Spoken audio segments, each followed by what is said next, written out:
you're on time, you're late. All right, Football coach told me that. we're gonna call this meeting to order. It is 6 p.m. Could I have a roll call and establishment of a quorum, please?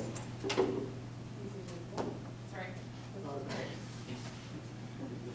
Mike Wagner. Here. Cindy Whiting. Here. James Carmen. Here. Mary Beth Shaw. Yes, Gary Demashki. Here. And Matt Carroll. All right. I have proof of posting. Let's stand for the pledge of allegiance, please. I pledge allegiance to the flag of the United States of America and to the republic for which it stands, one nation, under God, indivisible, with liberty and justice for all. All right, 1.5 is the approval of the agenda for tonight. I'll make that motion. Is there any discussion? Hearing none, I will call the vote. Mike? Yes. Cindy? Yes. Mary Beth? yes, Gary? Yes. Barb? Yes. Matt? And I will vote yes as well. 2.1 is approval of the Board of Education meeting minutes from February 22nd of 2021. So moved. I'll make second. All right, changes, questions?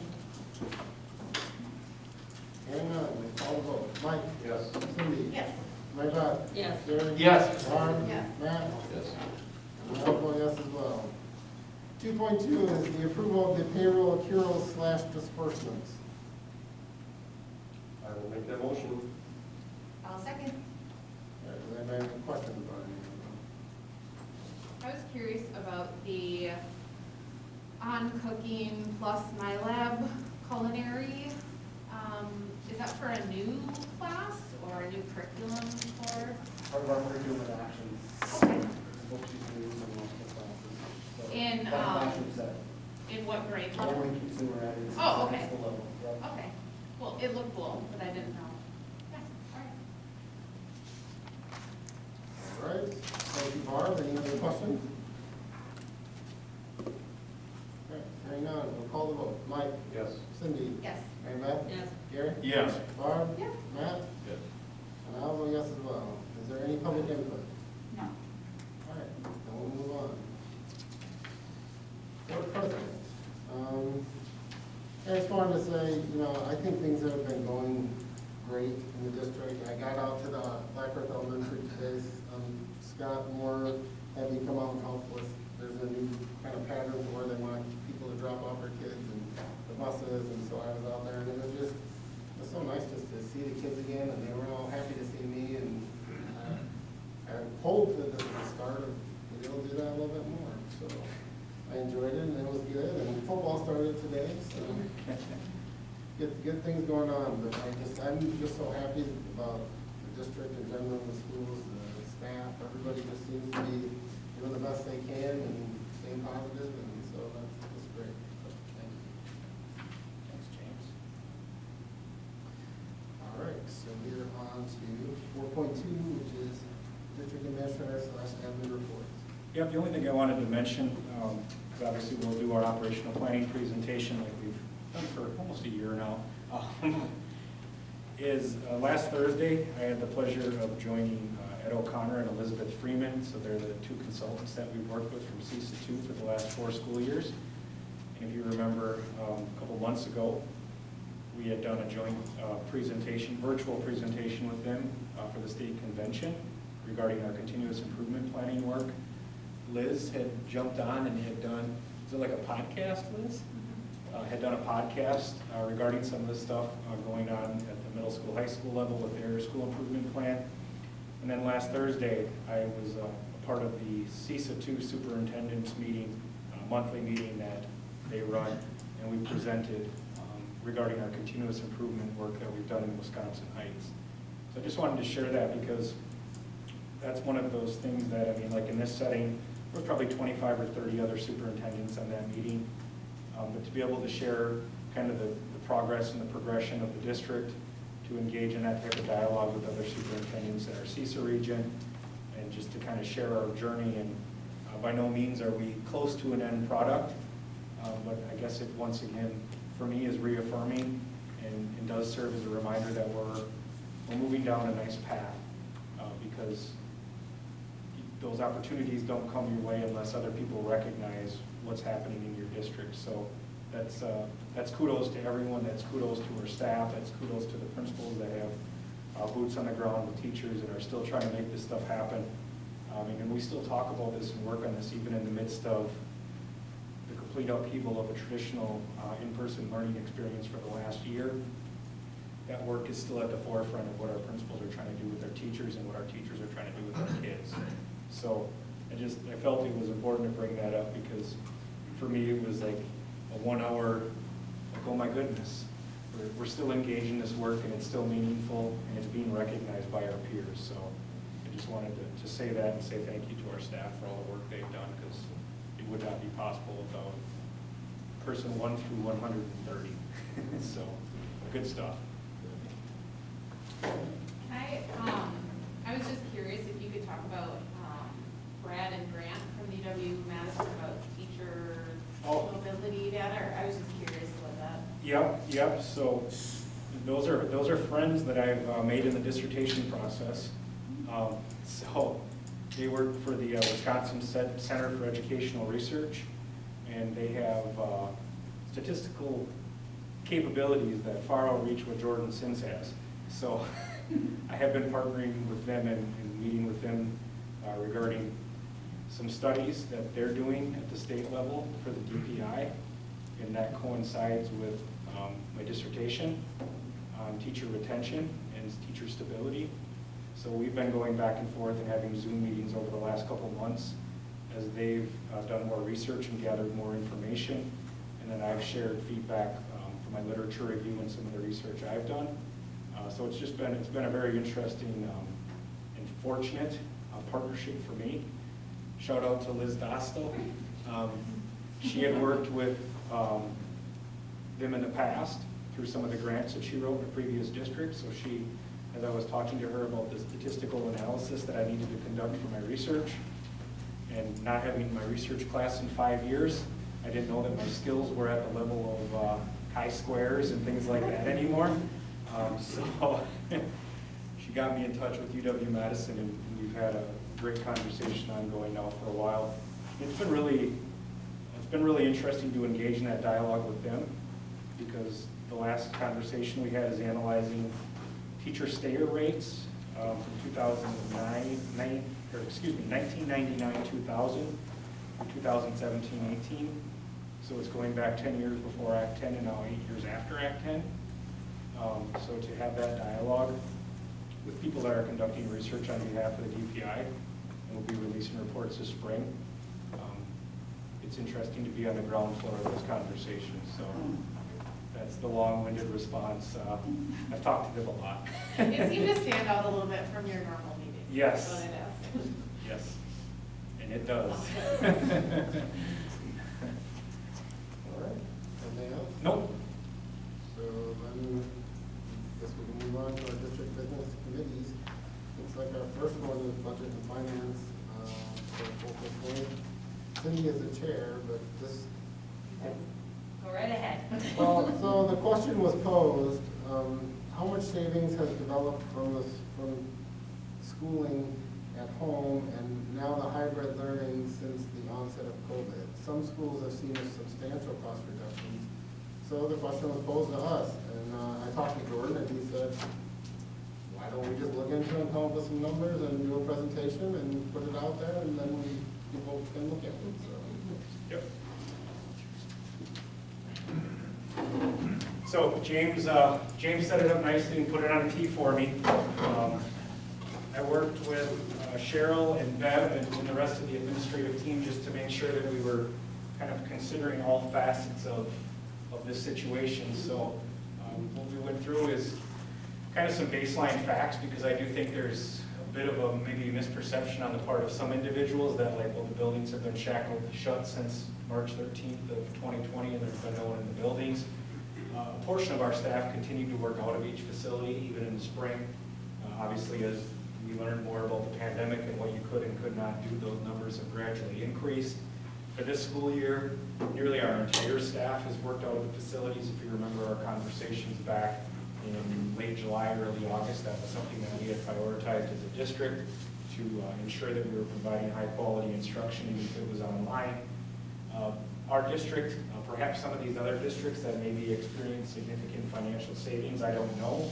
I'm assuming if they experienced significant savings, that meant that they laid off staff members, when roughly 70 to 85% of the average school district's budget is people. The way you save significant dollars is by affecting people. Utilities and things like that, there are some savings there, but it's not as substantial as you'd see through cuts in individuals. But we did not lay off any staff members last spring or this school year. And then if you recall last school year, we did bring it in front of the board to approve an amendment to our contract with Go Right Way, because we thought it was important that they did not lay off our local drivers either, because we did not want to try to come back to school with drivers that had been laid off and no longer were employed through Go Right Way. So those are perhaps some things that some people might not fully understand.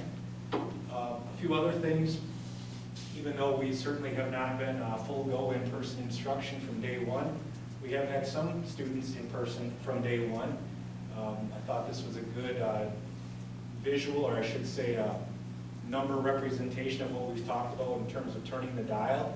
So you can see kind of how we've evolved as the year has gone on, from 86 to 168 to 254, 347 to 558 students that are accessing in-person instruction. And then that bottom note, as of 2/22, we had 184 students in the district who themselves, their family, decided to remain online. The other piece that really isn't, the financial implications of this are kind of unknown at this point, but just as a piece of data for board members to see and for meeting participants to see. Our membership is based on a 3-year rolling average. So you can see that average declined slightly this year, and that's because our third Friday count numbers were down this year, in large part to students that either participated in homeschooling opportunities or sought out an online opportunity like Prom virtual or something of that nature. As of now, we have not lost any revenue due to this. This is an interesting note, though, for the state budget, if you've read any of that. There are provisions that have been proposed in the budget to mitigate declining enrollment in Wisconsin school districts. 80% of the districts in the state of Wisconsin lost enrollment this year. Obviously, that's in large part to COVID. So we don't know yet, but I just thought this was an important piece of information and something that we should pay attention to, because not only Wisconsin Heights, but 80% of the districts in the state stand to lose revenue if they do not do something to adjust the way that this is calculated moving forward. So to the savings piece, went through, like I said, the admin team collaborated on this, shared ideas. Cheryl and Bev did some research. We sat down and went through items together. So there are certainly some areas that as a result of COVID, we have saved dollars. So middle school athletics, those seasons just have not happened. So there has been some savings there. Substitutes, number one, there is no substitutes available. So even if we needed to employ them, we wouldn't really have anyone to employ. But then obviously with more flexibility and being able to record things or deliver instruction from home, we've seen a drastic reduction in the need for subs. And summer school last summer was a skeleton program that was online because at that point we could not be in person. Transportation, I'll put the note that it's too early to tell. We started this year with less routes. Now we're actually running a full complement of routes, and we not only have the morning and afternoon pickups, but we have midday routes as well. So that, and then the uncertainty with what's going to happen with the alternate fall seasons and spring sports and what that travel is going to look like. As I said, transportation's too early to tell. But the total that we came up with for savings that we could attribute to the pandemic is around $163,000. On the flip side, there certainly have been increased expenses that we've realized as a result of the pandemic as well. So things like our learning management system, Schoology, licenses for Zoom, all of our water bottle, fountains had to be retrofitted for water bottle filling stations because you couldn't use a traditional fountain anymore this year. We purchased over 200 Chromebooks, hotspots through US Cellular, T-Mobile, AT&T for students so they could access online curriculum, safety supplies, more hand sanitizer than you ever want to see, PPE and other things for staff members as well. And then sick time related to COVID, where people needed to be out because they either had COVID or they were on a required quarantine. So in terms of increased expenses, you can see there at the bottom, we attributed $167,695 of increased expenses to COVID. And then the other piece of the equation is revenue that we've lost. We've estimated $23,000 in lost student fees, 44,000, just over 44,000 in athletic gates, and then food service with declines in participation in the way that program's been operating, over $86,000 in lost revenue. So the total there is over $153,000. So the summary, yes, we have saved approximately 163. Our expenses have increased approximately 167,000, and our revenue has also decreased by 153,000. So the situation results in a net loss estimated at just over $158,000. So that's the end. I heard the click. So I went through that very quickly, but at the same time, I do think it kind of illustrates the situation, and hopefully, obviously, if you get questions, feel free to, I will email this to board members so you have it. Feel free to send people my way or Cheryl's way. I'd be happy to answer questions. But, I mean, yes, the perception that we have all of these dollars as a result of the pandemic just is not true. So I don't know if board members have any questions. On the substitutes, is that expected to linger into next year, the lack of substitutes? Or is it, why do we have such a, where do they all go? Well, most of the subs are retired teachers. Okay. So the notion of bringing retired teachers in the midst of the pandemic, most of them were saying, thanks but no thanks, I really don't want to come Are we over. thinking this is going to be kind of an issue next year if we go back, go back full-time, having an issue finding subs? This was an issue before the pandemic. Okay. This has been an issue for years, and to follow up on what Barb asked about before with the research with UW-Madison, we will not only have an issue with subs, we are going to have an issue with finding teachers, period. The pipeline is drying up. There's about 35 to 40% less students pursuing careers in education than there was 10 years ago. And yes, mobility and instability levels are higher than they've ever been before in public education. So yes, we will have a hard time, but that's not a Wisconsin Heights problem. That's a state of Wisconsin problem. That's a Midwest problem. So yeah, I don't know what next year will hold. I do believe, though, some of the things we've learned during the pandemic, as we've talked about taking some positives away from the pandemic, some of the things we've learned with online and asynchronous instruction and recording information and sharing information with students will allow for some flexibility, that if we have a situation where we just cannot find a sub, then we have other opportunities that we might have to take advantage of and record a lecture and put it out. Because at this point, we have no plan to get rid of Schoology. We're going to maintain our Zoom license as well. So those are things where we would probably provide content in just different ways than we typically would have to accommodate for the lack of subs. Have they changed the certifications requirements to become a substitute recently? The DPI has continued to do things to make it easier to get sub-licenses, to get teacher licenses.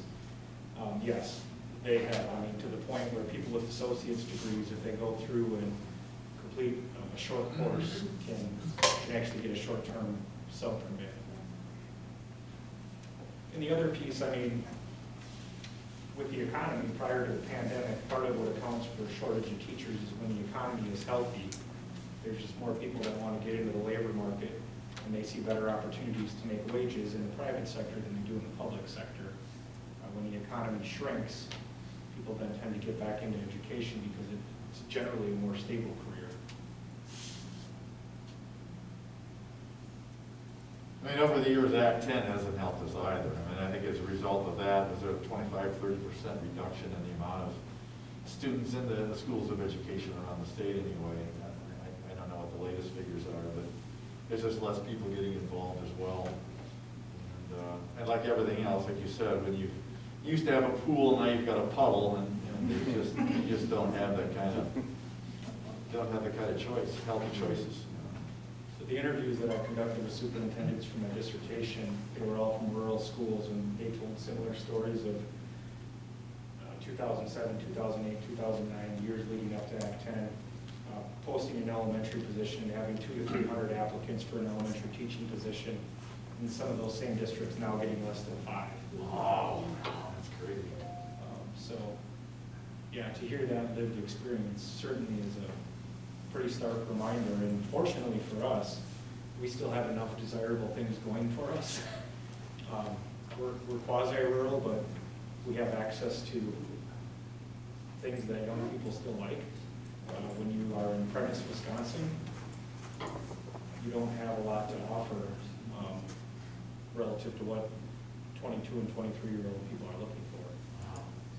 So they're really feeling the pinch in the rural northern part of the state. I could go on this forever if we want to talk about it.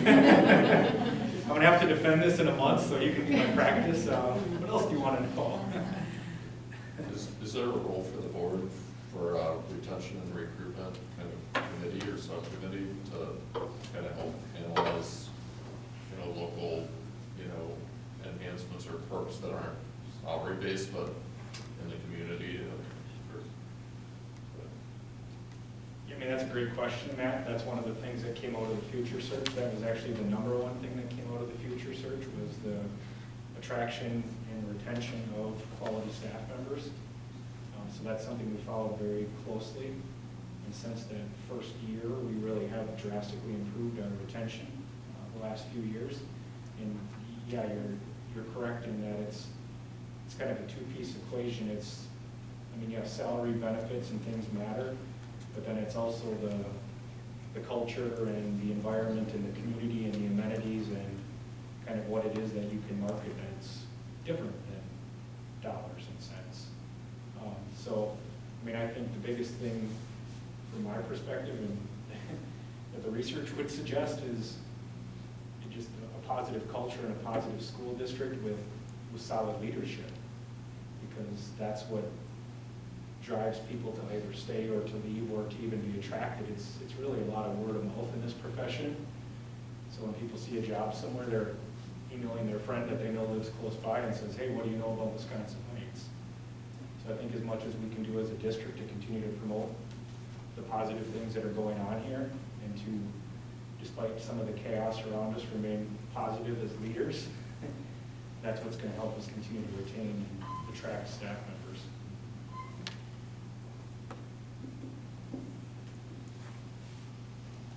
Any other questions? Thanks for all that, Cheryl. Yeah. Yeah, thank you guys for Awesome. putting that together, that was really helpful. All right, well, if no one has any other questions regarding budget and finance, we can move on to our second focal point, which is curriculum. Matt Crow is chair. It looks like it says admin team members and Katie Howell will share updates on the operational planning. So, is there anything on that? I don't have any additional. Okay, just want to roll right into it then? Let's dive into another one. Stay standing. So emergency order number 14 came out last week, takes effect this week. There are some impactful changes, and if you want to just go on to the next slide. Resident doctor, Dr. Green. All right, I got moved up in the batting order here, so an earlier slide. So changes with the updates, I just highlighted a couple here that have some pretty significant implications for us. The change from Order 13 to 14, in the first one, talks about the 6-foot distancing, and in the previous order, it said ensuring students and employees with face coverings are at least 6 feet from each other to the greatest extent possible when indoors or on buses. And in this order, it just says ensuring employees with face coverings are at least 6 feet from others to the greatest extent possible. So a fairly significant change. So basically taking out that, that stronger wording and the requirements of 6-foot distancing. Second bullet point talks about when 6-foot distancing is not possible, ensuring that students and employees groups are as static as possible, and by restricting mixing groups, and again, as much as possible. They really soften some of that language. But I want to note here that the close contact definition have not changed. So you may have heard, some of the 3-foot distancing, but even though if you put more students in classes, you still want to keep them 6 feet apart as much as possible so you don't have close contacts that get into the double digits. The second significant change is the limits on indoor and outdoor gathering. Gathering inside where food and drink is offered is up to 150 now, and then where it's not offered with food and drink, it's up to 350.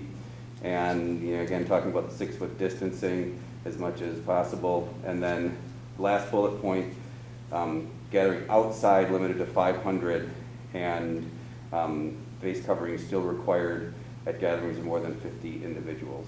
So this is good news when we think of things like graduation and some of the other spring events that we do. So those are big changes. Thanks, Matt. Decision-making framework, this slide, and go right ahead to the next one, the instructional delivery. I mean, these things have remained constant for quite some time now. Quick, okay. You said to move quickly. This next one, and we'll talk a little bit more about this, and I will basically bring this up for dialogue, but based on the changes with Public Health Madison-Dane County, based on the vaccine access, which has been all over the place, it was good news, it was bad news, and now it's good news again, I would say. Public Health Madison-Dane County and the supply finally came through. So last Friday, those of us that were still on the list who had not sourced it ourselves somewhere else started getting emails last Friday from Public Health Madison-Dane County about getting vaccinated at the Alliant Energy Center. They're going to have a drive-through vaccination. That is going to be starting tomorrow, and they plan to have every educator in Dane County vaccinated in the next 2 weeks. So that's very encouraging news. That coupled, like I said, with the public health order being adjusted. And then really for us, the one thing, with the other schools in Dane County and being under the same orders from Public Health Madison-Dane County, we've been no different than others where we're talking and seeing what other districts in the county are doing. As of last Friday in my superintendent's meeting, all 13 districts that were in that Friday meeting indicated that they're going to propose expanded in-person learning. Most of them tonight because they have board meetings too. Some of them are talking about K-5, some are talking about K-12. Some models are 4 days a week, some models are 5 days a week. At the largest high schools, they do have some where it's like alternating days just because there are so many kids, they can't possibly pull it off.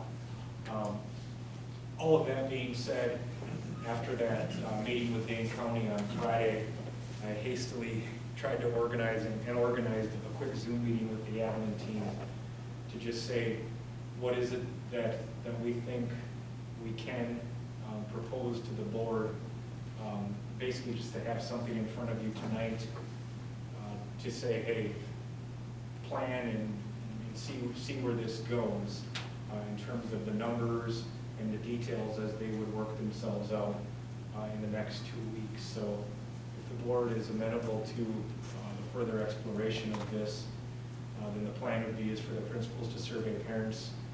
They have surveys basically drafted and ready to go to assess the interest in participating, and then we would bring back whatever details we have. The other thing in that timing with April 12th, that gives us a week after spring break. I'm sure there will be some that still travel. Those situations that just gets us to come back, kind of settle ourselves a bit. If we do end up with a positive case here or there, admittedly that buys us some time. before we would then be looking to expand in-person learning. And as I said before, that coupled with the order and the language, pretty significant changes to that language, and then the success of the vaccination campaign make this feel like it's doable. So I don't know if the board wants to discuss or ask questions right now, or if you want to wait until the end. I have one question, I don't know if you want to wait till the end or not, but what's the thinking behind Wednesdays being off? What is that day used for here, and what's the reasoning behind it? It's the large number of students that are still online at the middle school, high school, so being able to focus and meet their needs on a day where you can focus more on online curriculum versus you're focused on the kids that are in front of you and you are trying to find ways to meet the needs of the kids that are online. That allows for a more intent focus on that. We had the same question in the district leadership team today. The other piece of that is science would suggest that high school students basically transmit the virus just like we do. So one day out of the equation is one day less where you have possible transmission. At the elementary level, there's just not a lot of science that supports the fact that there's been in-school transmission. How does it work at the 6-12 level, more so with the diversity in classes and mobility as far as maintaining static groups?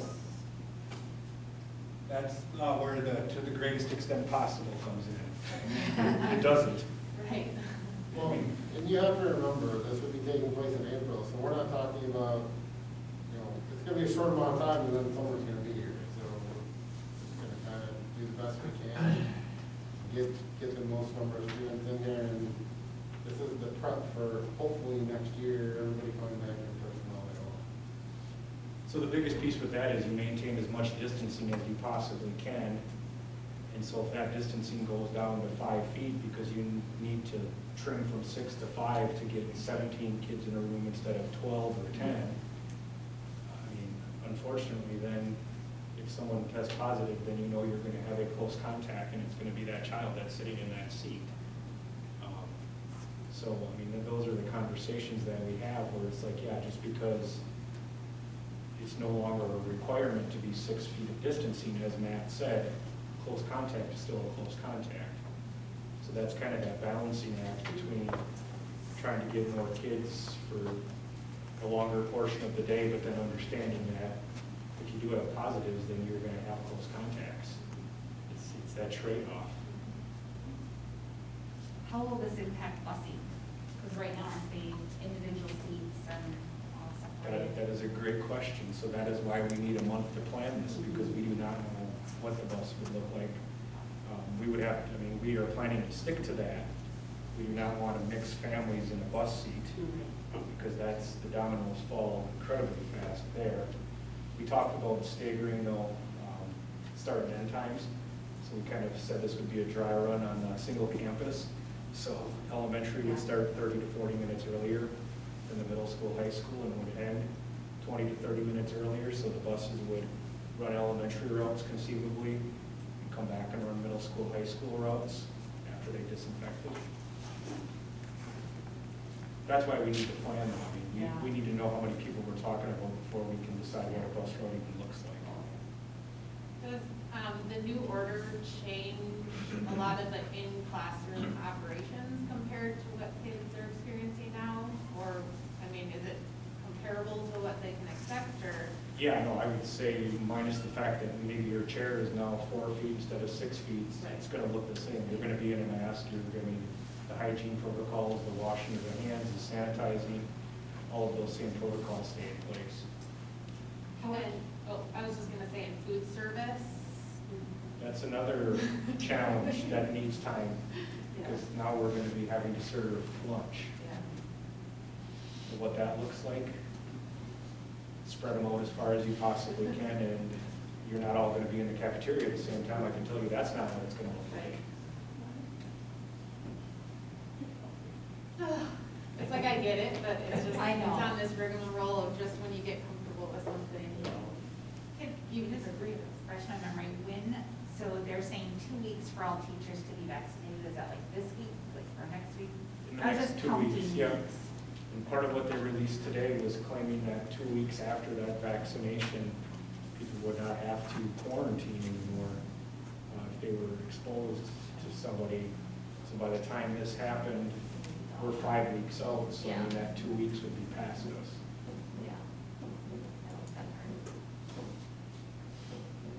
We try to be as purposeful as possible with these preliminary ideas, understanding that yes, there are some questions I will admit I can't answer today until I know, we can't answer until we know what the numbers look like. But at the same time, we also know that spring breaks in 3 weeks. So unless the ball starts rolling now in the planning, we just can't, it's gonna be tough to pull it off. This would leave us with 8 weeks. I mean, so in a perfect world, we have 8 weeks to end the year that are as close to normal as we've been in 13 months. That would be awesome. And that's basically what the science or what all the research is telling us, is it's safe for kids to go back to school. I mean, that's everything we're reading, so we really need to follow that. I am fully confident in what you guys are doing and the plan for it, and I think it's a great idea. The only thing I was curious about was Wednesdays, was just the reason. I think that's a great reason, and I fully support that. Are kids doing really good about wearing their masks? I guess that'd be a question probably. I haven't heard it. Yeah, I Principals. haven't either. Yeah, they've been very good. I think it's one of those things where, and it's just the nature of who we are, we worry a lot that it's gonna be such a huge issue, and then all of a sudden it happens and we're like, oh my God, why did I worry so much? Like, for the 2 kids that didn't wanna wear their mask, we sat down and had a conversation with them, and they're like, yeah, okay. You know what I mean? But you think like, oh my gosh, kids are gonna like hate this and they're never gonna, no. And even my own children, now it's like they just grab their mask, we're going to the store. Grabbing your coat. Yeah. Yeah. So with the busing, with the ones that are busing now, if it kind of stays with the same group, you know, the same amount in morning and afternoon, is that feasible, the same amount they're actually bringing their own kids? Do we think that that's a feasible number to bus and still stay in one seat? And this is just a hypothetical, if they, you know, because I got a feeling a lot of the parents that are already bringing their kids and picking them up will probably stay with that. Yeah, I mean, I guess, like I said, honestly, I can't tell you until we send out the survey and find out who's riding the bus, or who thinks they're gonna ride the bus. And I mean, I guess worst case scenario for us, then that just influences the staggered times. Because if we need to run, you know, one bus needs to run both an elementary route and a middle school, high school route, well, then we just need to ensure that we have enough time so that route can run, get kids dropped off, pull out the magic sanitizer, do that in the bus and bring it back and pick up the next group.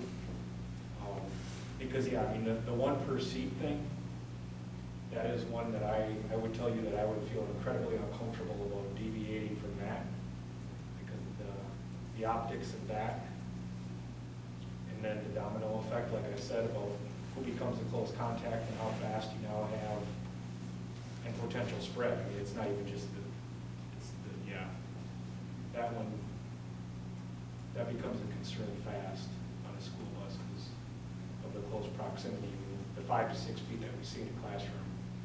If I'm sharing a seat with James, we got like a half a foot at best, maybe a foot, if you're older kids. If the seat's bigger.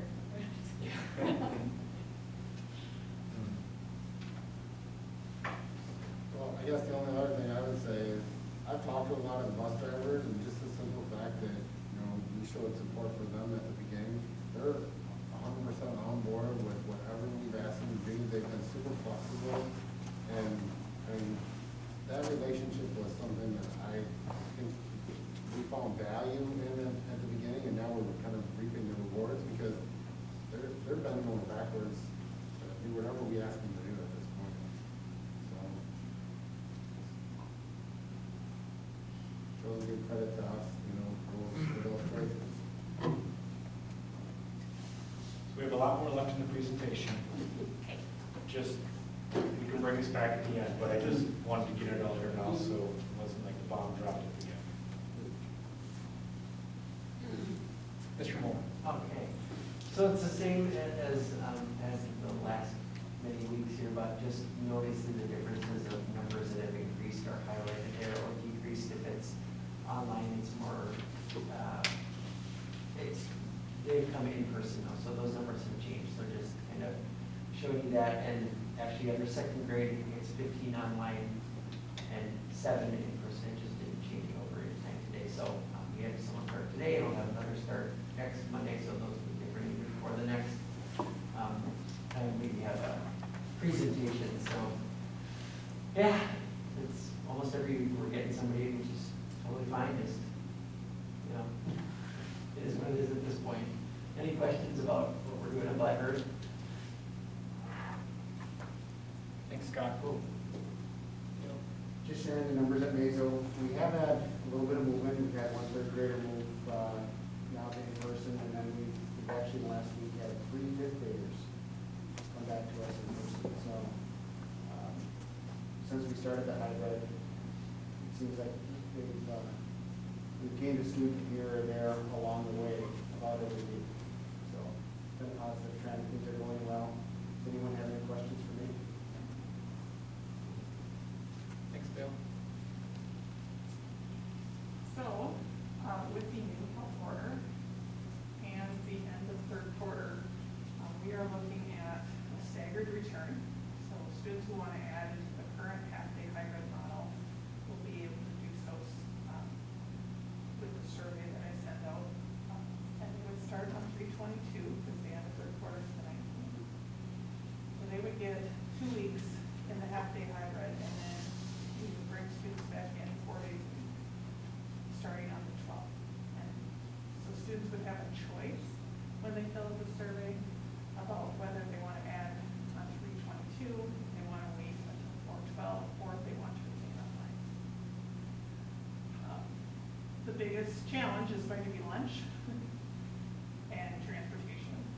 So we're looking at a later arrival time, most likely with the first hour starting at 8:30, and we would be done at approximately 3:26. So just a little bit later. I think most students are going to be happy with that. So, you're just so quick. So, prom. So we had a meeting with the senior class officers today and talked about prom, which is back on. Our backup date to our backup date to our backup date is Friday, May 28th, which is the Friday before graduation.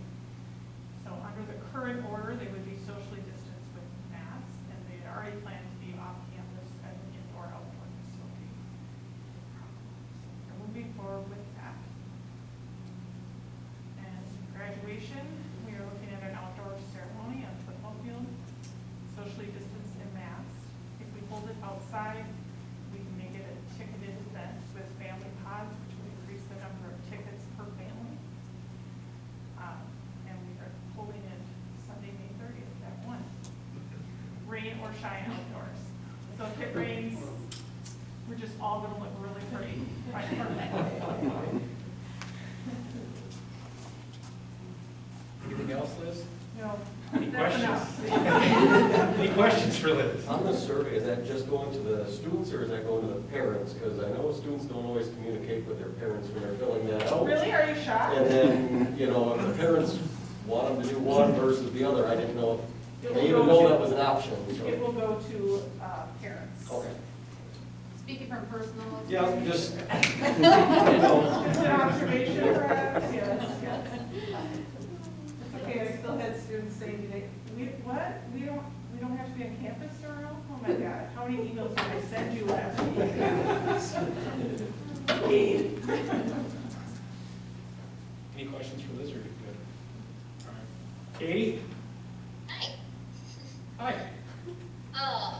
Just going through the usual, in Wisconsin, we are number 45 in the US right now, so we are doing pretty well compared to the rest of the US.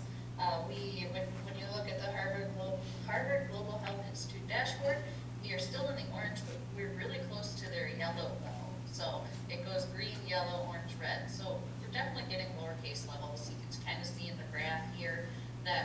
down to more where we were over the summer, which is really great to see. Our 14-day average cases in Wisconsin right now is 491, and we're having about a 3% daily positive, 14-day average positive, sorry. And that's that number we wanted below 5%. So all of that's looking pretty good. Just looking at some of the other data that they shared, the county level data, we still have a couple counties in there that are high, very high. A good chunk are still high, but we're getting some down even into the medium and the low range. At one point, almost everything was red, so seeing some that are actually medium and low is really reassuring. And hospitalization rates are going down. Same with ICU beds, everything's decreasing still. So Dane County, one note, next time, probably this will look different. They are updating what statistics they're going to be looking at, and we're going to focus a little bit more on vaccinations. So that'll be included in their update that they have on the left there. So that'll look slightly different next time, so we won't be able to compare quite as much. But in general, our percent positive from last week, they had it at 1.2. As of today, I had it down to 0.8. But that's still likely because they're doing a lot of testing at the UW. And in general, a bunch of our cases have been from UW still. I think around 50% the last time I heard, but I didn't look at where it was today. Our 14-day case average has been 62.5. And the thing that I noticed, the biggest thing that sticks out to me with their data is that 49% of people don't know where they're getting it from right now. Which is the highest we've actually seen so far. And I don't know if that's because things are opening up a little bit more, people are going out and doing other things, or if there's something else there. But there's more people that don't know where they've gotten it from than we've had in the past. But contact investigation and all of that is going back up, and cases overall are still decreasing. So that's good too. Do they give any type of demographic breakdown for that percentage? For the, which percentage? The 49%. Not that I've seen, I'd have to go back, they do like a note, like a detailed description of all of it. I can look back and see if there is anything and let you know, but not that I saw, but I didn't go read through everything they had. Are you wondering if college house I party is mean, an option? right, it's kind of like, I have no idea where I got it from. Mifflin Street? Right, Yeah. 88%. Well, you see, there's a picture that's now online. Yeah. I mean, that does make sense. When you have potentially 50% of the cases are UW, 49% of them not knowing where it came from, you know, you can, make some assumptions there as well. Mark the box that you don't know. I don't know that for sure, but I can look and see if they have anything out there. Thanks, Katie, I was just wondering. So when you look at the census tracts, we have seen a little bit of an increase again in our area. There were 23 cases over the last couple of weeks, and we're up to a 23% positive rate. Again, I really feel like people in our area tend to go get tested when there's a real concern, and so that seems to be like why our percent positive is typically higher. But then I feel like we need to find ways people can get tested. We need more testing in our area is what it comes down to in general. But it's harder because you have to travel someplace to get tested. So that's one thing. But we're just seeing a little bit of an increase in our area right now. So a few more cases than we were a couple weeks ago. And what that looks like when you look at the Wisconsin School District, again, this is anybody who lives in the district, not just school-age students. We are having a total, 7-day total of 8 new cases over the last week. So we're seeing a little bit more than we were last time I talked to you guys. We had 3 over 7 days last time, and we're up to 8 right now. And a little bit higher than where we were, but we've had higher before too. So what does all of that look like in the 7-day averages per 100,000? Wisconsin's doing great. We're at 8.5. And honestly, that's as of today. If you go back to that public health at the Harvard Global Health Institute, I believe you had to be below 10 to get in that yellow range. I think it was. which we weren't quite there the last time they updated. So as of today, we might actually get into their yellow. Dane County's a little bit higher at 12.2. Again, that's probably likely due to UW and their testing system and everything that they're doing there. It's still decreasing overall from where it was even 2 weeks ago. So it's still good. It's just a little bit higher than the rest of Wisconsin. Our Black Earth and Mesoamini census tract areas had it at 14.3 per 100,000. Again, that's likely because we're seeing a little bit of an increase in our area right now. And the Wisconsin Heights area, just in and of itself, was at 18.1 today. We have seen quite a few cases. Most of those 8 cases that happened over the last 7 days have been in the last 3 days, pretty much.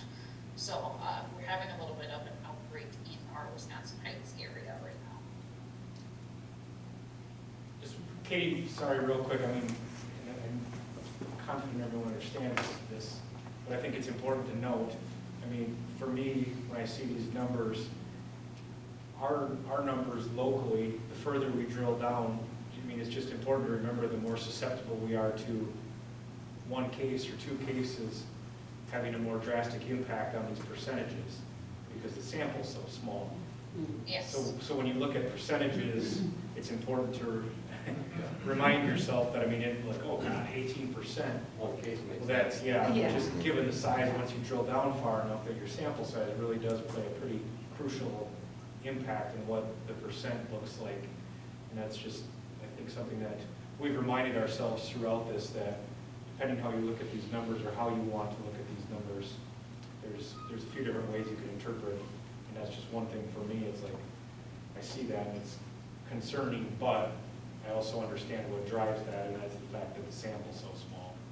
Yeah, that is very true. Like, if you take a look at the 7-day case totals on the 22nd, it was 3 when you look at the Wisconsin Heights School District area, and then today it was 8. So that's a difference of 5 cases, which put you from a 6.8 up to an 18.1 per 100,000. So yes, it is very small numbers still. So looking at vaccinations, 1.7 million doses have been given in Wisconsin. That could have been a first or a second dose. And over 600,000 people have completed the series, and 18.4% of people in Wisconsin have at least 1 dose. In Dane County, we've given 174,000 vaccines, almost 175, and 68,000 have completed the series, which 19.4% have at least 1 dose.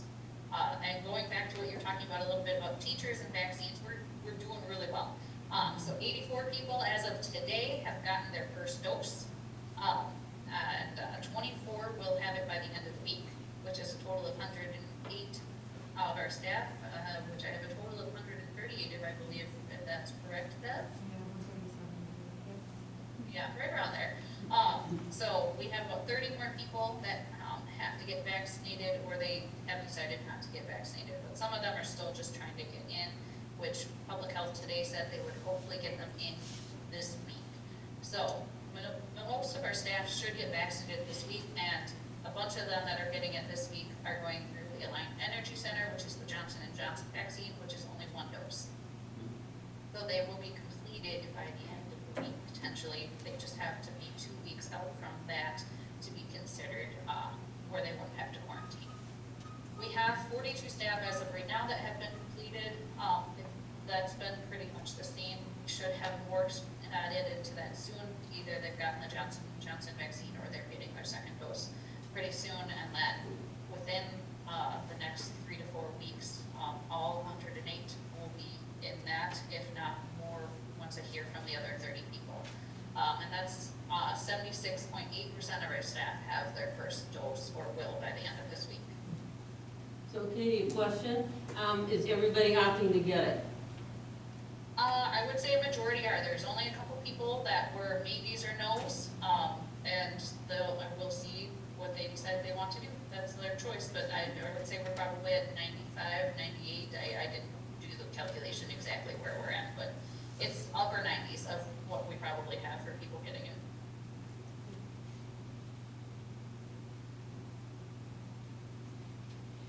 Last one. Any questions for Katie before we move on? Thanks, Katie. Yep. Thanks, John. All right. Yeah, so also big implications with the latest order as it pertains to athletics. The limits went up quite a bit from 25 to 350 when you're inside. Yeah, just a tad. As long as no food is served, which we are not planning on any concessions this year, so that would apply to us. And then the outdoor limit of 500. I do want to note that third bullet point, though, that, you know, in our conference, we still do have limitations as far as spectators. Those are in our bylaws this year, so we are still limited to 4 spectators per student athlete or coach.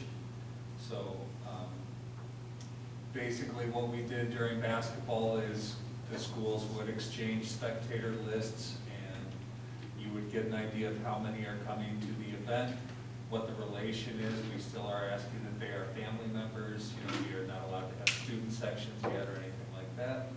So, so it will still be limited by quite a bit, but we do have the ability to let people through the door, which is pretty cool. You know, we still do have to maintain social distancing, though. You know, so when you see 500 people, that sounds like a lot, but we are required to have them, you know, 6 feet apart. So that's, as you can imagine, pretty tough to do when you're running an event. So we are still going to make sure that that's a manageable number, but certainly for parents and family members, that's a big win because we can get them in the building. So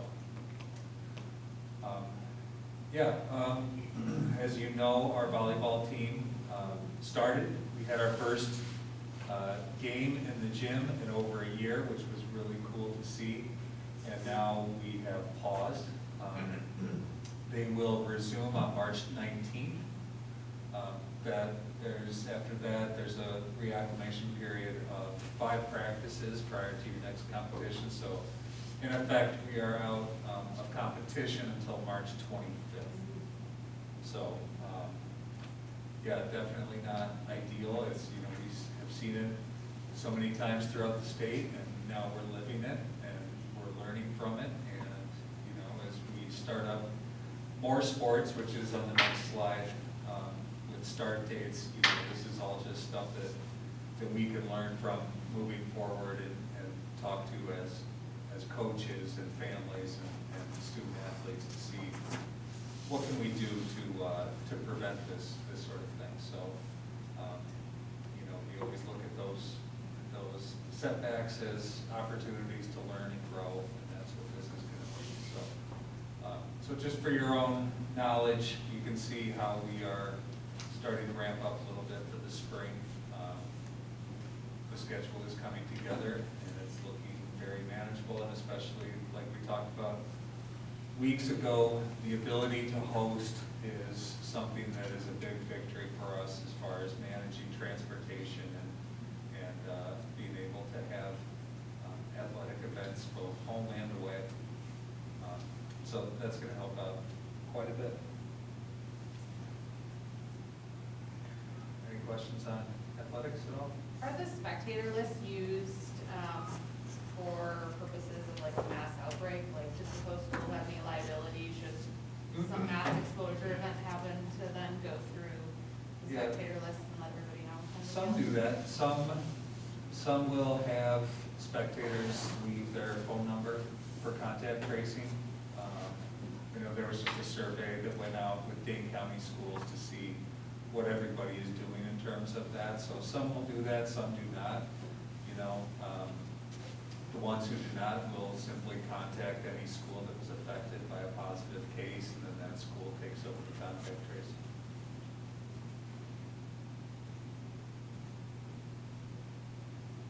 I have a question for Andy, if I can ask it. Go ahead. Sorry, what was that? I have a question for Andy, if I'm allowed to ask it, as a referee for this school, so. Can we wait until after the meeting? Sure. Okay, thank you. All right, just a few more updates from Student Services and Special Ed. We're continuing the Behavioral, Emotional, Social Traits Screener. The best screener window starts tomorrow for elementary school teachers to screen students, and one of the things very important now, this screener helps tease out some of those externalizing behaviors, kids acting out, and those internalizing behaviors. And those internalizing behaviors are anxiety, negative self-talk, those types of things are something we're really keeping an eye on with the pandemic. So Pupil Services and admin looks at the results, and it's valuable information that teachers take the time to do for each student. And then for middle school, high school, they completed the Youth Risk Behavior Survey, which includes questions all the way from traffic safety, weapons, suicide, tobacco use, alcohol and drug use, diet, nutrition, exercise. So some of the students did it in school. The virtual students, I would say this data might have an asterisk, because if you had a parent looking over your shoulder, it might appear that substance abuse may have gone down for the virtual students. But anyway, so we're glad that we were able to do that again this year. And then Child Find, we did that in February. And one of the things that we learned, we had a new format this year.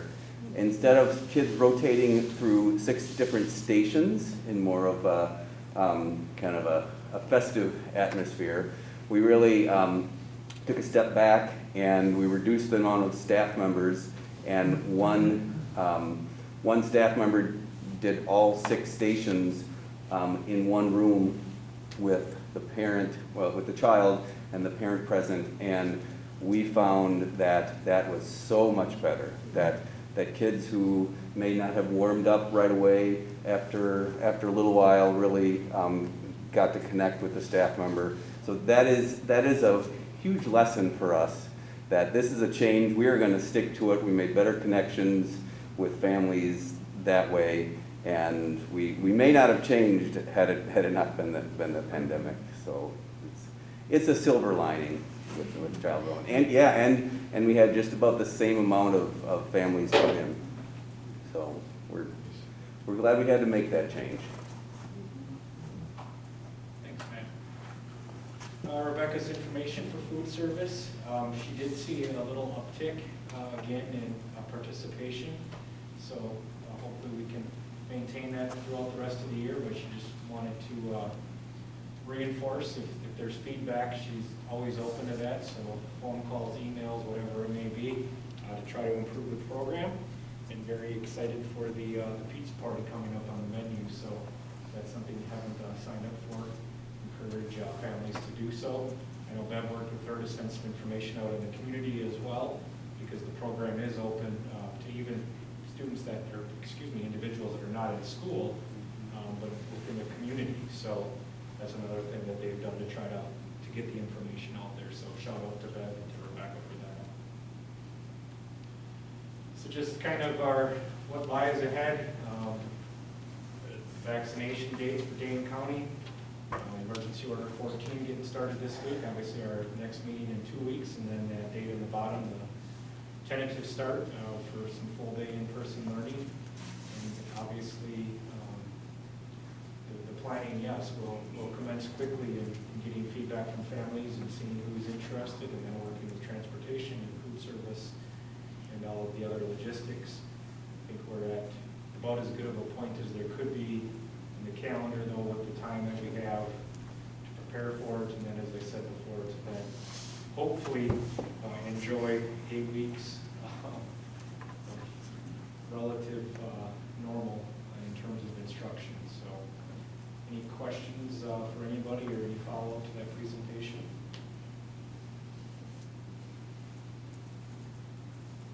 All right, thank you, appreciate it.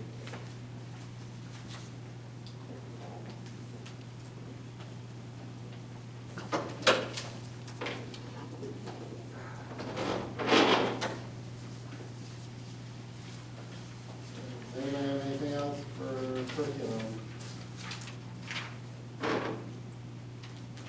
All right, hearing none, we'll move on to 5.3, which is our next focal point, and that's employee relations. Ray Rochelle is our chair. And it just looks like there's a draft job description for district teachers. And you know I read this every word. I did. And like Jordan is maybe having trouble with his statistics. I read the little math section on here and I'm like, whoop, I'm gonna have to go back and brush up. Whoa. So do you want, for transparency, I'll share a story.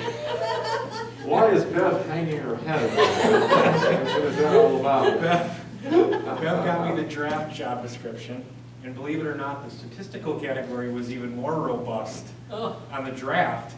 And I underlined a word and I said, do you know what this means? She's like, no, not really. And I'm like, well, I really don't either, so if we don't even know what it means, I don't think it should be on a job description. We Googled it, we figured it out. But I said, I'm pretty sure if it's a word neither of us have ever seen, it probably shouldn't be on a job description. It's a basic requirement. That's good. Well, I have to say, there's a book out there called From Novice to Expert, and this really, I mean, sounds like an expert level. Of course, it's a good thing we have the new teacher mentoring program, so this is really very detailed. See, I mean, as we've talked about, the goal is to gradually update all of our job descriptions. We started with administration and are just working our way through the rest of the staff, so this was the next step in the progression, was updating the teacher job description. If this format works for you guys, this is kind of what we plan to do, is share one at the first meeting of the month, see if there's any feedback, bring it back at the second meeting for approval, and this is the plan to chip away at what's been on the to-do list for a couple of years. It reads really well. Well done, yeah. Yeah, it's easy to follow. The good news, I mean, the good part about doing this is it gives us a chance to reevaluate things that we're saying are important.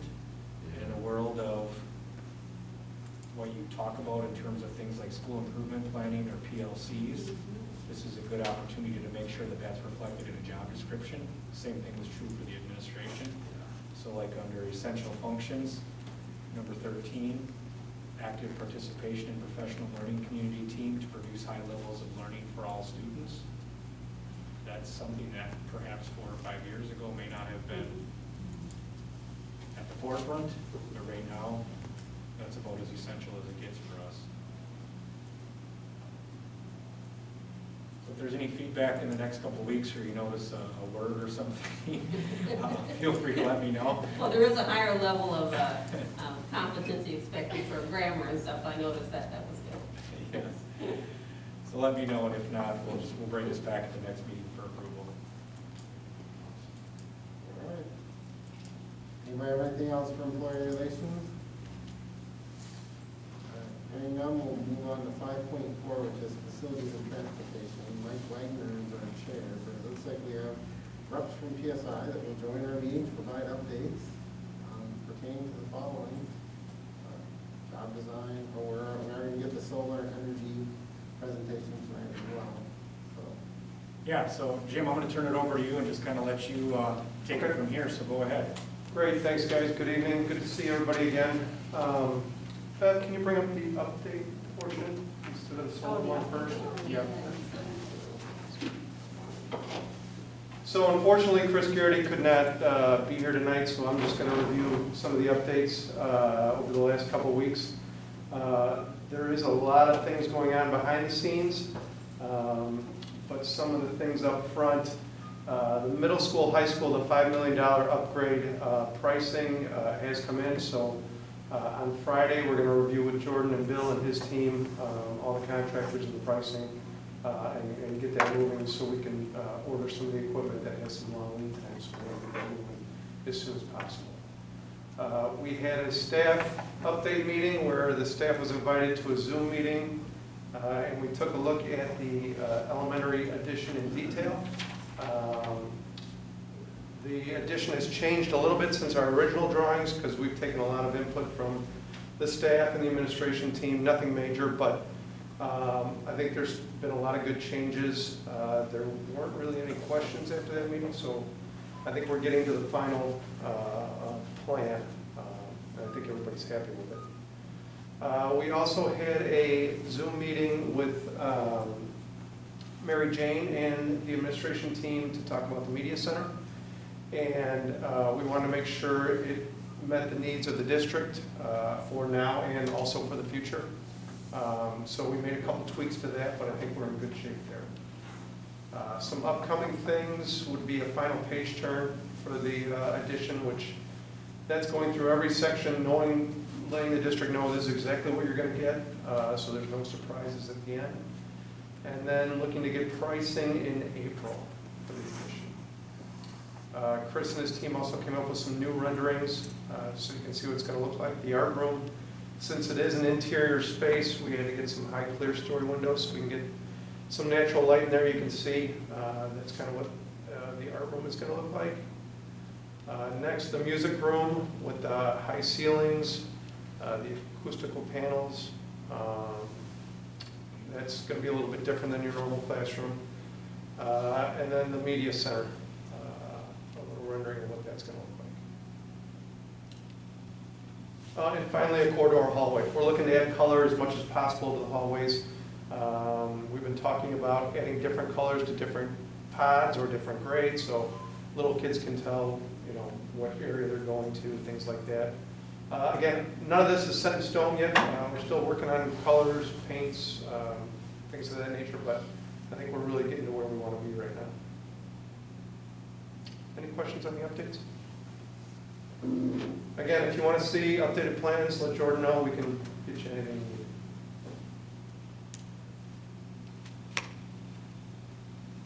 need. Next, we're going to talk a little bit about solar. Give you a 30,000-foot view of what we can do for the district or how solar fits in with the district.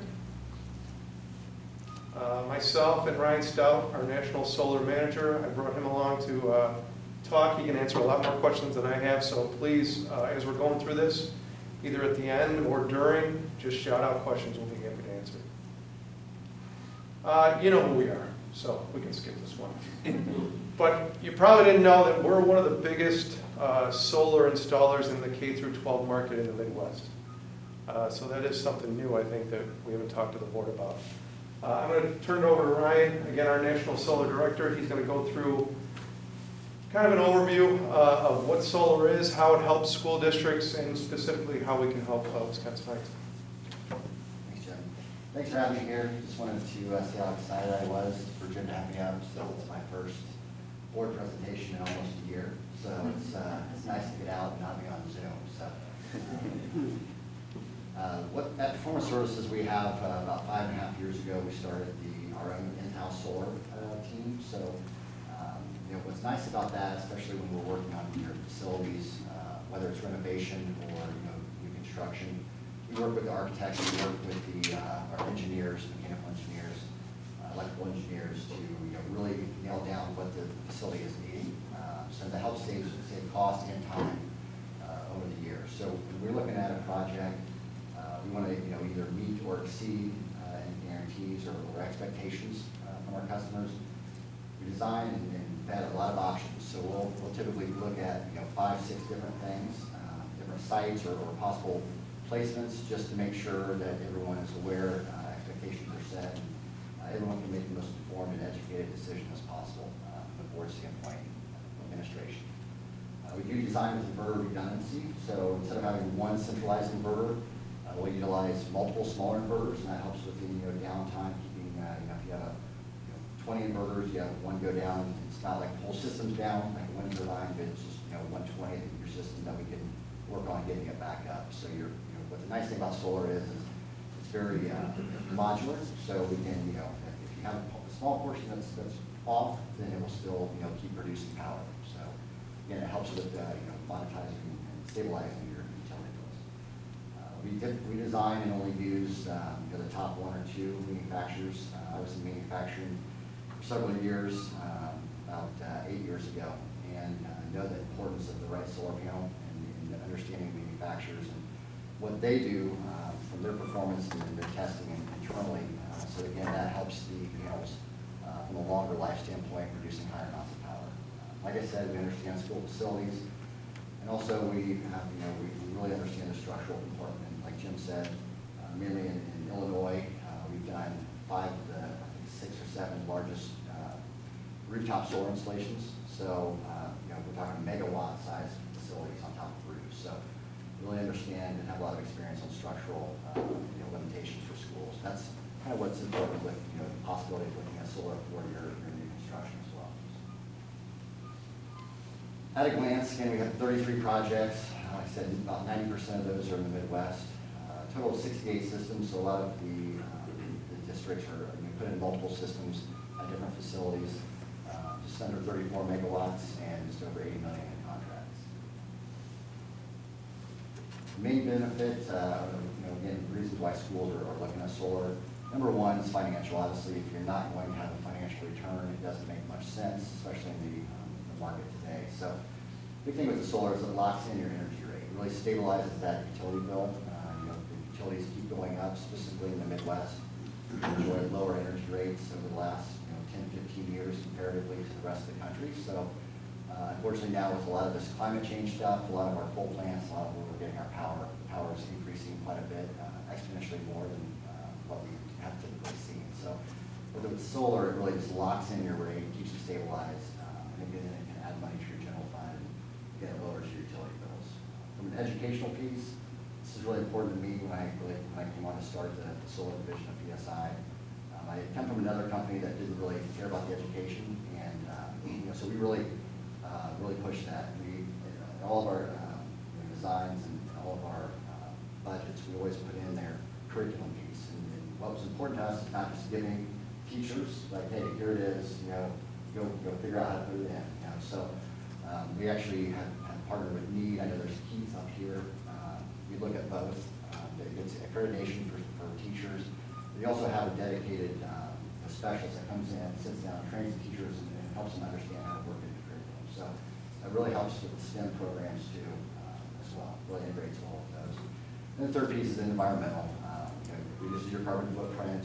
Gives you just from a community, gives you some stewardship. If there's some places there's community goals, it really sets good examples moving forward. Put this slide in here because everyone always asks, does it work in the Midwest? So it does. As you can see there, we do have a good solar resource. Actually, you can see it's Wisconsin. There's pockets where you actually get better solar. Really, the resources are based on cloud cover. So, as you can see there, it kind of goes down. But what we do is we would look at designs. We look at historical weather data from 20 to 40 years in the area. So we can really lock in and get really close to what the expected production would be. So we'll use local, I believe it was from Madison, historical weather data for looking at your designs. So what we designed is kind of from an engineering process is a 7-step process. Kind of helps look out. A lot of people are looking online and you get a lot of information from this place and that place, and it can kind of get convoluted over time. So really what we break down is 7 steps. First, you start with your solar assessment. It's really down your utility bills, looking at your facility, moving into the engineering design, where we're actually looking at vetting multiple options, and bringing that to the administration. You like it here? What's this placement? What about here? So, we have to look at what, especially from usable ground, what's that being used for now or even in the future. So, you move into the financing and the approval process. Installation is typically the fastest part of all these, or at least up to this point. Installation goes really quick, especially ground mount installations. So we're talking 3 to 4 months from start to complete. And typical, depending on when the system goes in. If it's going into the winter, obviously we could have some issues. We want to get the posts in the ground before the ground freezes. But outside of that, crews work throughout the winter to get these installed. Then we have the interconnection process, which is actually started in the financing systems approval process. But once that system goes live, we work with the utility to make sure the interconnection and all your metering is correct. There's a commissioning process, which this is really important. Really, that's about a 3-month window there where we monitor the system, make sure it's working with the facility well. That's what's nice too about working on the facility from our MEP side, so we can work with our mechanical engineers and our performance assurance to really find out, okay, how's this working with with the building? Are there any other run times that we can do to help lower some of your energy bills a little further? And then again, as we move forward, with the performance assurance, we're constantly monitoring your system, making sure it's up. If there's any problems, we contact the facility directors, typically the business managers, just let them know, keep them aware of what potential problems there could be. So getting started, kind of step 1, 2, 3. We start with the solar feasibility assessment, begin the system design preliminary study. Next, I can kind of put together a high-level idea of what that process looks like for you guys. So on the feasibility assessment, we look at, which Jim has a really good handle on all these, but what we'll look at is your overall energy goals. You guys have already done a lot to lower your consumption, which is huge. We don't ever want to size the system. If you haven't already gone to LED, we're going to size that, right-size that system. There's no reason to put more money in and oversize the system. And then as you convert to more efficient, MEP work, and all that extra energy just goes to waste. So look at your current electricity costs, kind of what that trend is. Obviously, the renovation needs, strategic facilities plan, and then the big thing is where those panels are going to be located. So look at 3 different types of design. You can go ahead and click, I think, through this. It should pop up. So solar awnings. I always put that in there because people always ask about them. They look great. From an aesthetic standpoint, a lot of people like that. The problem is they're really expensive. You can only have a lower panel angle, so you're not getting as much production. And then you have the cost of the actual material itself to get it up off the ground. So they're typically expensive. And you're not looking really for those to really make much sense unless you're at a lot higher price per kWh than what you guys are. So that's not something we would look at for your facility. Ground mount, you have to look at the topography, where the panels could be located. There's possible land development. What is this being used for now? Could it be used for something in the future? We want to have low shading, and we want to have as much as possible a close distance to your interconnection points. So from the solar field to where we're going to tie into your facility, we want to try to make that as close as possible. And finally, you have the roof-mounted systems, which you're going to have, that typically takes a little bit more time from a design standpoint because you have to go through a lot of structural civil engineering. So there's typically a lot of structural limitations or other pieces on your roof or equipment on your roof that cause shading, and typically a little bit more expensive, and you have that lower panel angle. Whereas the ground mount systems, those are going to be the most production and the lowest cost of install. So move on to system design. We use a software called Helioscopes. This is just kind of a little snippet of the top portion of that. Gives you some data, gives you kind of like an overview of the system. This is a system that we'll see on the next slide, but that would kind of looking at your existing facility now. Gives you your DC size, your AC size of the system, and the annual production, kind of what we're estimating that's going to put out. Then it kind of shows you a graph per month. It actually breaks down underneath that to show you exactly how many kilowatt hours are estimated that month, and your source of system losses. And why this is important is, we try to be a very conservative group. We want to exceed expectations. So, if you're looking at multiple possible companies that are doing this, you want to look at your source of system losses and make sure they're not trying to give you the best case scenario, for the best numbers, and really giving you a nice conservative look, because you don't want to, budget or expect something and then you find out that it's, 20, 30% off, and then you don't have that in your budget. So that's, a really important piece to look at. And this, if you want to go back one. So this is kind of something where we have looked at, as you'll see, that system up there in the top left-hand corner, that's Lake Park high school district in Illinois. And you can see that's a very large building. And you can see how, it's pretty difficult. There's a lot more engineering than, a ground mount array. So we have a couple of ground mount arrays there that we're looking at, and the bottom right-hand corner is basically just what a system would look like. That's approximately about the size of what you guys would be looking at. So first, this is a preliminary study that we did for basically the consumption of your existing facility here from junior, senior high school. We can go ahead and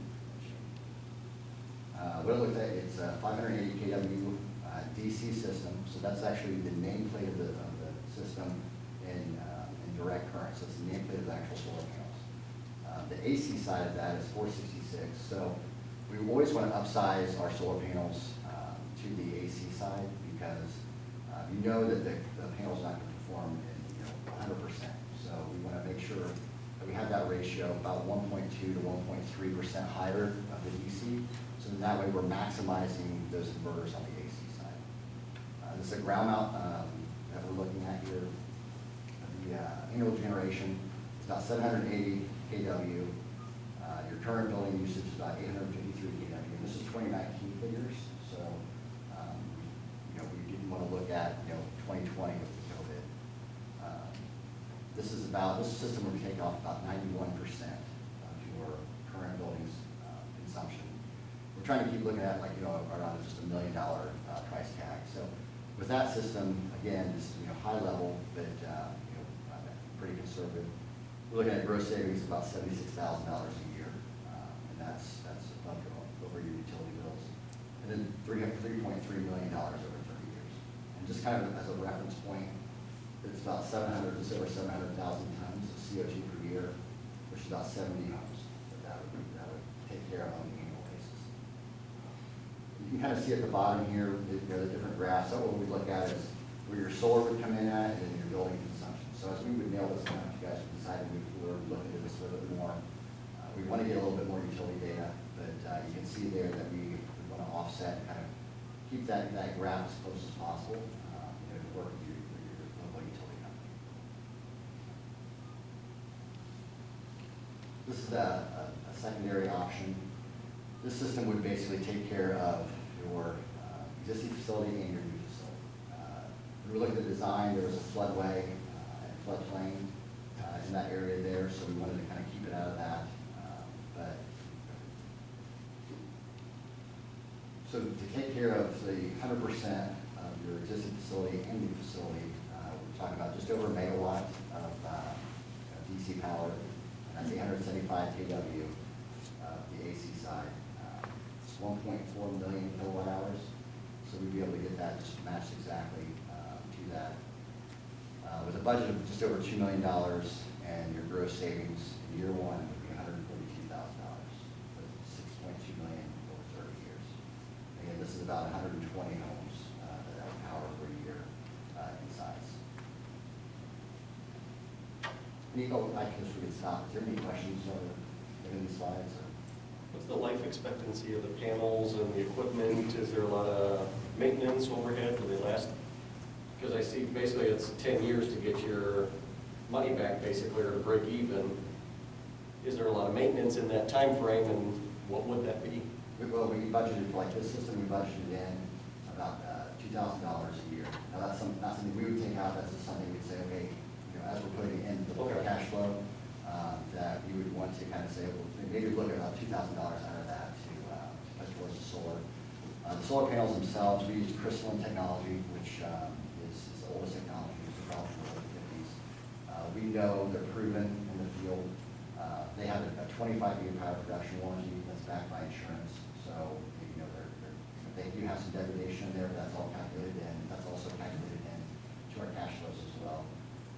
Panels, the crystalline panels, they'll last 40 to 50 years. I mean, they have a really slow degradation rate, even in comparison now to what they did years ago, just because of the better manufacturing processes.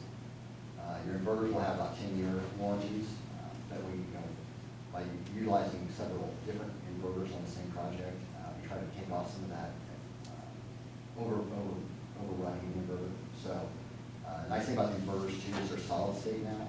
So if an inverter does have an issue, it's not, you're not replacing a $4,000 or $5,000 inverter, you're replacing $200 to $300 circuit board.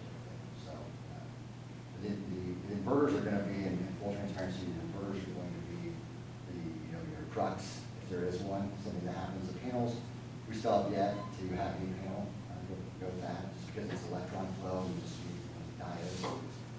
So they're really well protected. So it's really your inverters. We've actually taken a lot of lessons learned in the last 5.5 years.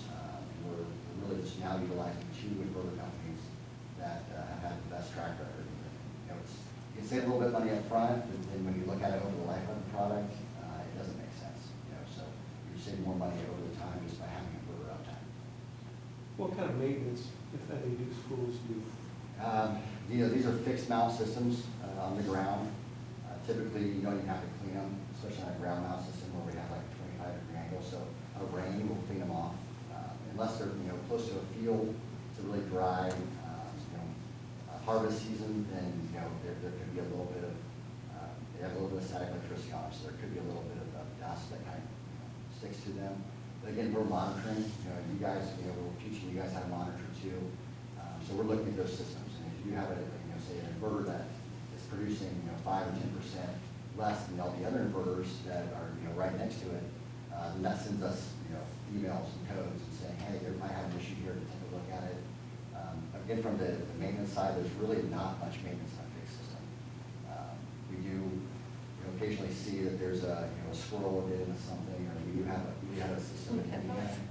We've had that We've had around here.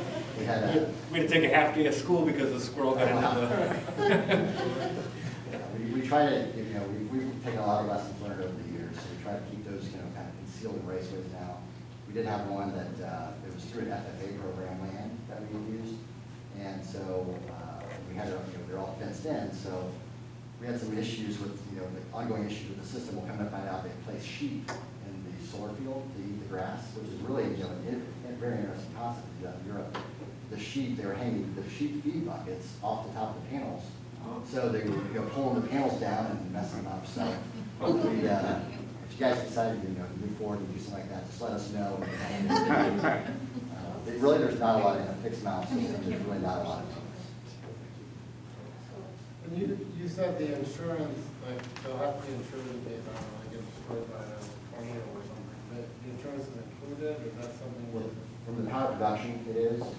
We haven't had any schools, typically the solar panels fall under your existing umbrella. We haven't had any schools that the insurance has gone up in today. Used to, the insurance companies would try to get away with it, but since there's so much, where, in a system like this, you're gonna have, 2,000 panels. So they realize that if there's an issue, it's gonna be $300 or $400, not, a couple $1 million issue. So we haven't had any insurance companies. So if you would happen to get that pushback, then we can get offices and data. So we should be doing that. So. Do you think the proximity to the public trail offers any higher insurance risk? No, these are all fenced. It's a 6-foot privacy fence. We also do a lot if it's like around residential areas, or we can put wood fencing in there for more screening. Typically, it's just a black coated galvanized type fence, but we can put in certain areas if there is concern. We can do that.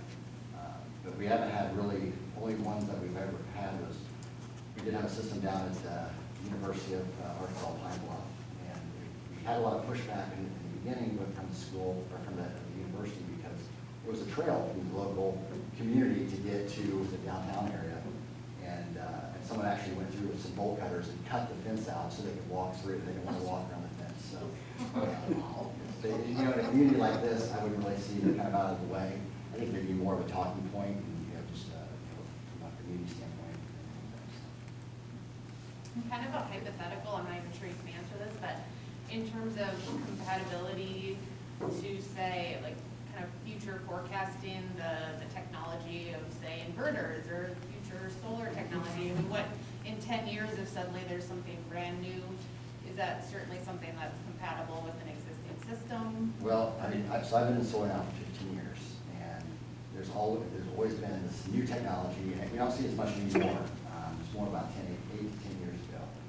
These new technologies are coming out, and they're supposed to be that next best thing, and problem was that they get them out in the real world and they wouldn't work. So we really haven't, from a solar panel standpoint, we really haven't seen much. There's been some changes in design lately. So just even a year and a half ago, we were designing with 300 watt panels, and now we're designing with like 400 to 450 watt panels in the same size, because they figured out, well, they can, from the same kind of square footage, they can get a lot more production because of the service area itself. So that was a big jump. We haven't really seen that big of a jump, since then. So, we kind of see it as a steady improvement, that, the racking is going to be the same. Racking has 25-year warranties as well. So, what they're doing a lot in Europe now, where they're going to, before us, is as, the panels kind of get old enough, they'll just sell those to, local, homeowners. There is a secondary market because they last so long. So, and then putting on new panels, over that. So, at the end of the life expectancy of this, if you saw that, okay, well, the panels are kind of matching or not producing what we want anymore after 35, 40 years down the road, you could just put a new panel on there and match match up, so. What we're seeing too is as the panels are degrading less and less, like over 25 years, they kind of look at it saying 80%, that's what we run our numbers off of. But the latest data that's come out is it's really about 89% degradation. So what we're seeing is as technology improves, your facility is going to be more and more efficient. So as that degradation goes down, the panels are really kind of following that same curve. So kind of your consumption, if it's sized and designed and engineered right, your size and your consumption really should stay about the same.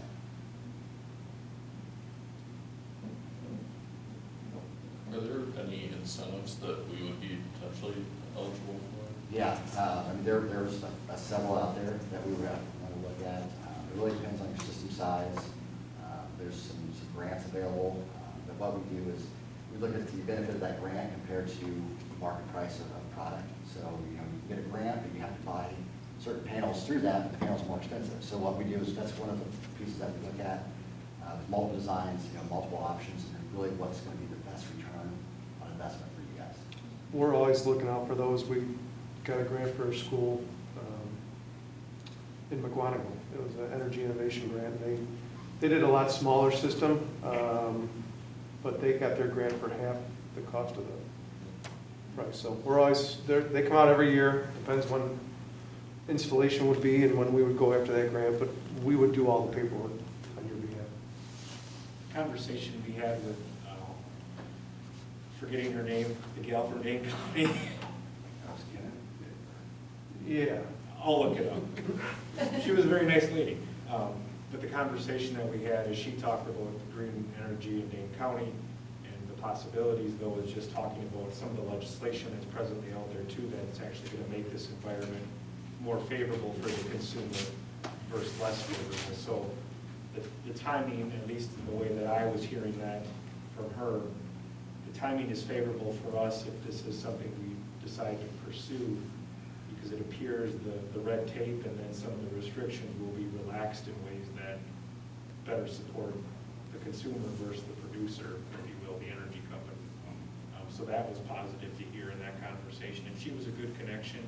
I actually have a Zoom tomorrow with the business manager from the Oregon School District, because they did a middle school that was Dane County's first net zero energy school. So they use solar panels there. So I have a Zoom with their business manager tomorrow to learn about that a little bit more. So I think there's a lot of people that want to support and help this as well. A good local connection, the town of Vermont. I don't know if you followed any of that, but they've been very active in supporting solar. There's a number of homeowners actually in the town of Vermont that have worked with Focus on Energy and other groups that are putting in home systems. So that's just, I guess, a good connection as well to the local municipality.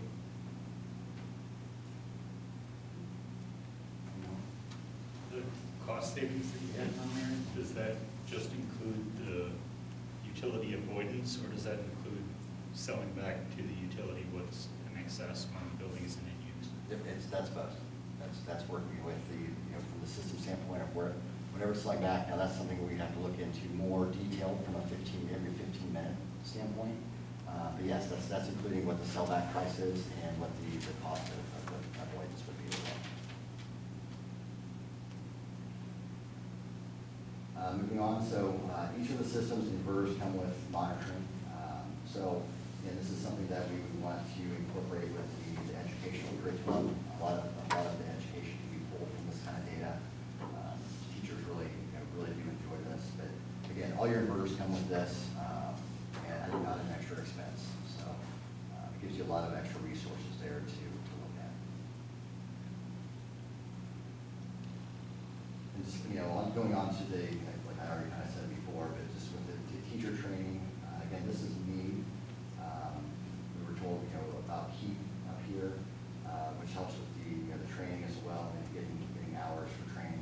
Heat also does the same thing, so what we want to do is just look at both and see what best fits with your guys' curriculum. Heat tends to be a little bit more holistic energy, where you can really kind of nail down if you want to go to solar, wind power, or nuclear, whatever you wanted to look at. It has a little bit more comprehensive program, so it's something we would just look at and offer you guys your choice to pick what you like best. So this is kind of from our implementation process. We have the system designs, we have obviously the in-house project management, that we work hand in hand with your facilities. We do training for your facilities, so there's a lot of, depending on your capacity, your facilities, department's capacity, there's a lot of stuff that can be done on this, the small stuff that you don't have to pay to have done.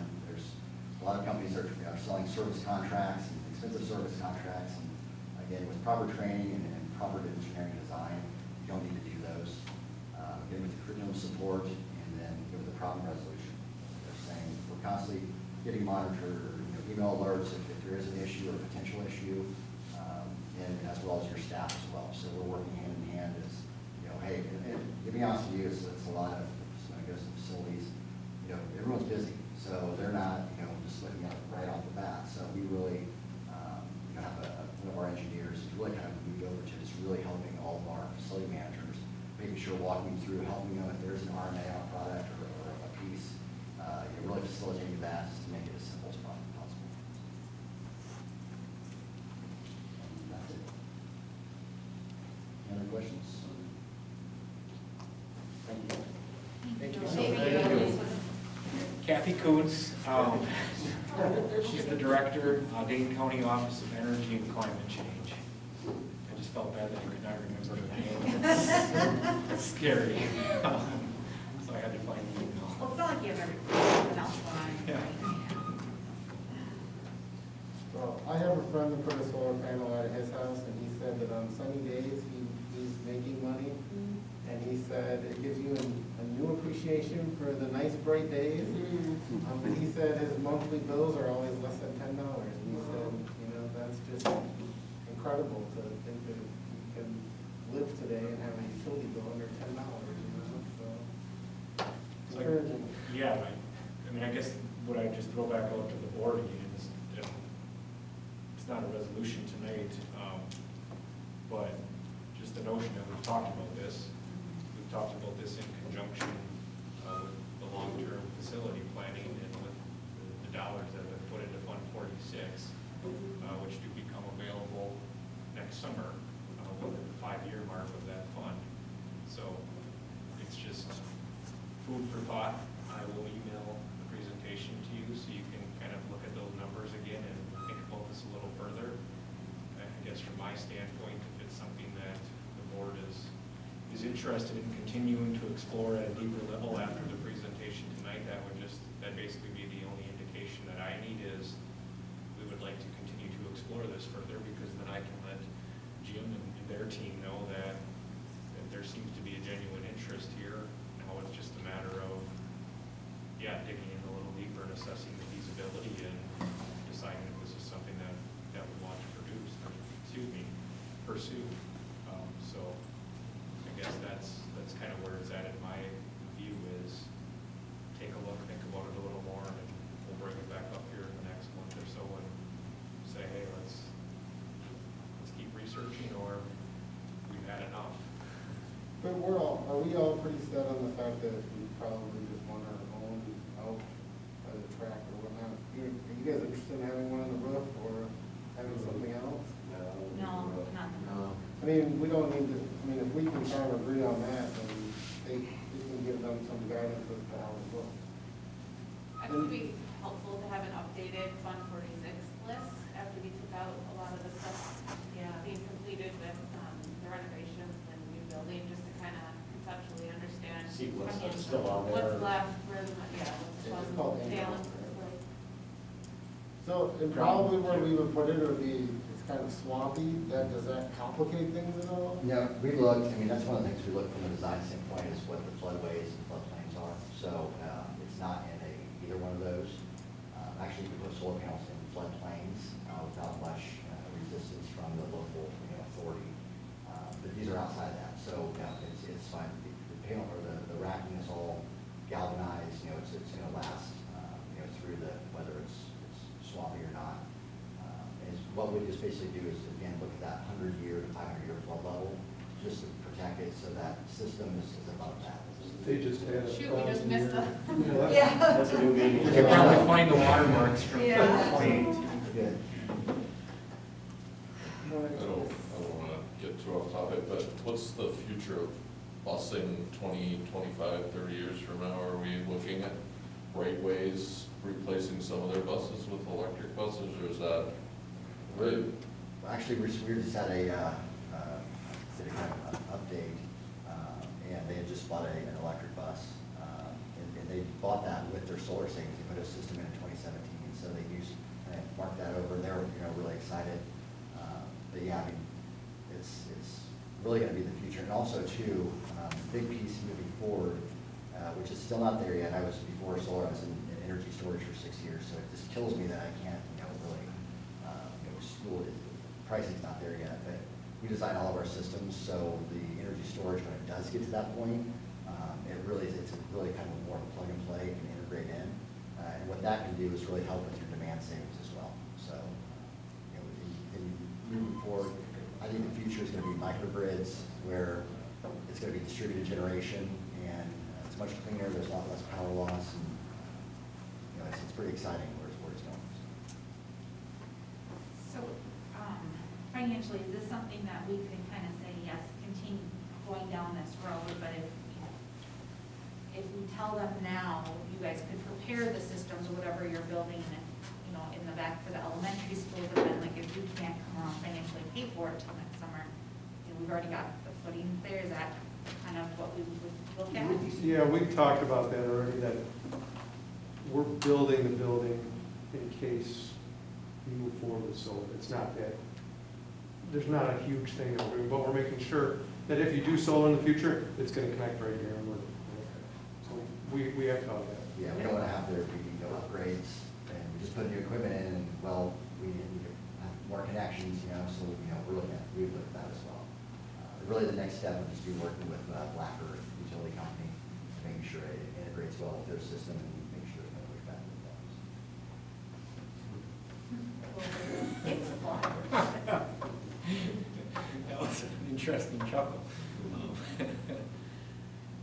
Yes, we know we have some work to do there, and we've talked about that. The one good thing that Kathy talked about, and I'll say this, I mean, one of the things she talked about the other day during that meeting is that this needs to be thought of as a partnership. And the fact of the matter is 110 years ago, some people dug their heels in and said they were going to remain on a horse. And then as their neighbors started driving by in cars, and eventually a couple of years later they realized that that wasn't feasible anymore if they were going to evolve and be a working member of society. So at some point, people need to understand and see it as a partnership rather than just strictly looking at the bottom line in 2021. As the environment and the changes and the things that we need to do, as those come to the forefront, you're either going to be a part of it on the front end or you're going to be a part of it on the back end. And I think that's one thing that I appreciate about working with this district, is we try to be a part of things on the front end, not on the back end. So how can we see this as a partnership, and how can we help the utility see it as a partnership? Because it seems relatively undeniable that these changes are coming. So let's be a part of it on the front end. So that was a good perspective that Kathy offered, and we had a good conversation regarding that offline as well. So that's a task that we know we have. That's something we'll help you through. What's that? Standard Electric just did a presentation at the village board meeting last Monday too.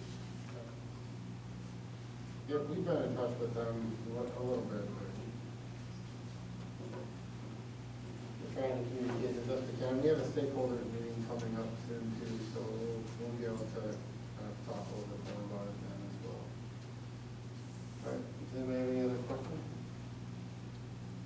Thanks, guys. Thank you. Thank you. Thank you. Really good. All right, well, if no one has any more questions about facility and transportation, we'll move on to our final focal point, which is policy. Yeah, sure. Just real quick. Sorry, James. No problem. That was keeping me in line here. Just reminder, the facilities piece that, 1 week from tomorrow, that virtual community listening session, information session, March 16th, Yep. 5:30 PM via Zoom. I have a, speaking of Zoom, I have a Zoom tomorrow with Jim Doreen Dembski, who worked with us for our informational sessions in the fall, and then Bev, and we're going to talk tomorrow and kind of go through a draft presentation. I foreshadow that format will look similar to what we had done in the past. There will be some basic information shared, some kind of responses to some frequent questions that we've seen, and then Doreen will facilitate some question and answer at the end of that presentation. So that's 1 week from tomorrow, 5:30 PM. All right. Well, moving on to policy then. We had some district calendars that we wanted to go over. One of them you saw, one of them was something new, so I'll just let her take over. Yep, so I guess items of note here, and not looking for a vote tonight, but just want to float these ideas, and we would bring this back to the next meeting for approval. For 21-22, this had previously been approved, but we are proposing a minor change. So I had shared previously the PLC Foundational Learning event that we're going to provide during in-service week for all teachers and support staff, or educational assistants, I should say. So to work that into this calendar for in-service in the fall, that would be 2 days. So what we would look to do then during that first week is the Friday of that week, we would utilize and still have staff members here. We've had 8 hours of professional learning time that we've previously kind of distributed throughout the year for things like book studies or other items. And rather than distributing that time throughout the year, what we talked about with the district leadership team today and what I was sharing with you right now is we would just have that time fall in that week, basically to allow for us to utilize 2 in-service days in August for this PLC development. And then the other piece that's noteworthy on here, and it's why it's highlighted in yellow, the notion of registration day. So we transitioned to using online registration 3 years ago. 90% of our families chose to use online registration. Well, this last year, because of the pandemic, we had to have 100% online registration. Seemingly, we survived. We would like to suggest that we can probably survive without printing hundreds of sheets of paper and having most of our staff sit in the gym and the cafeteria for hours upon hours in August, because we probably have better ways to use our time and our resources. So what we would do on this calendar is remove registration day. It would be online registration, but then for families, if there still are some that want to do it in person, we would just have Tammy Schaefer schedule appointments with those families in July and August to do basically one-on-one appointments for registration versus having people show up. And then the other thing is, yes, picture day typically was piggybacked with registration. We would move picture day and piggyback that with open house. So then that would kind of be supporting 2 things: good attendance at open house, and getting people to still show up to get their pictures done before the school year, so we have things for IDs and other important items. So those are really the changes on this calendar and why we're bringing it back. So with the board's blessing, I would update this. We would update this again, take registration day off. Just understand that we're going to do that online and then through appointment, and then have picture day be during open house, and then those slight changes that I talked about that last week of August with in-service. Staff members would still have Monday and Tuesday off the following week because we can't start school until September 1st. So even if that 5 days was exhausting, they'd have a couple days to recover before they come back for showtime the following week. Does anyone have any questions on 21-22? I appreciate the creativity for the getting of PLC training. I think that's a great idea. Well, I appreciate that, and one thing that we've talked about is if you're going to say something's important, then you need to find creative ways to make it important and to show that you value it. So if that means making a slight adjustment to a calendar, then that is us validating what we are saying important by prioritizing time. So that's 21-22, and then 22-23 as a first draft. We have not previously shared this or had you put it together. Basically just casting things forward with the dates, corresponding dates. Same deal here with registration day. We would remove that if that's okay. And then you'll notice in bold print on the bottom, Jim reassures me this will not be an issue, but just so everyone knows, subject to change due to the construction schedule. Because what I don't want is to have a schedule approved and then someone to come back and say, this, yes, you didn't do that. Well, I'm very confident we'll be on time. At the same time, just put it out there a year and a half advance, just in case we warned you. So, yeah, I guess what I would like to do is bring these back at the next meeting for approval, so we can get something online. I know there's a lot of people that like to plan a long ways out, so we get these out there and share them with parents and with our staff and have them updated. So if you have any feedback, if you look at them more carefully and have questions, please let me know. And if we don't have any other changes, then we'll bring these back in 2 weeks. Have you been involved in any discussions at the superintendent level about the legislative push to open school? Labor Day? I'm just curious. Yes. Yes, and then every time that conversation happens, I become slightly demoralized because, and I get it, money makes the world go around, but then the conversation inevitably comes back to tourism. And the push from the tourism pack, basically, that they are incredibly opposed to that. I don't know if you saw it, even I read an article today that they pushed back and said, could result in $1 billion of lost revenue for the state of Wisconsin, and criticized Evers for even suggesting that. So I don't get my hopes up anymore, because a couple of years ago, it seemed really promising that I was going to make it into the budget in the biennium, and then it was like, because the politics got involved and they raised enough money and raised enough of a stink that it just got squashed. So, I mean, in a perfect world, I think most of us would agree we would start school in the August 20th range, because with the way sports and calendars and everything else are set up at this point, we've had kids on campus for 3 weeks for fall sports already and for other activities. So the way it is now, we end up with 5 weeks of kids on campus basically before we can even start school. So, yeah, I think we would eagerly entertain those ideas if they became acceptable. I know I signed, I don't even know if the petition is the right word, through the WASB email, and I The didn't know if advocacy there was thing, yeah. some minimal level of advocacy it takes to get any level of attention, or if it really is just politics. Well, they do claim that volume counts. So when you see those opportunities come up from WASB, I would encourage you, because they've made it about as easy as they can. Right. You go in, you type your name in, and they have a letter for you. Yeah. You hit send. I've done it myself. I know it's pretty easy now. But they do claim that volume counts.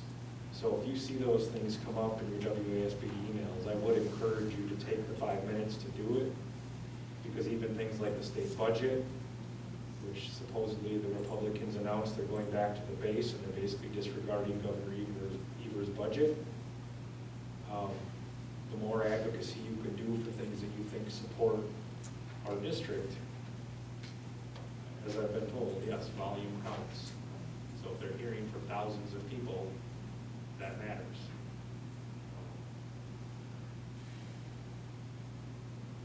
But yes, great question. Good question. Any other calendar-related feedback? If you did look at them very carefully, if you get a chance, let me know. Now we'll pull them back in 2 weeks.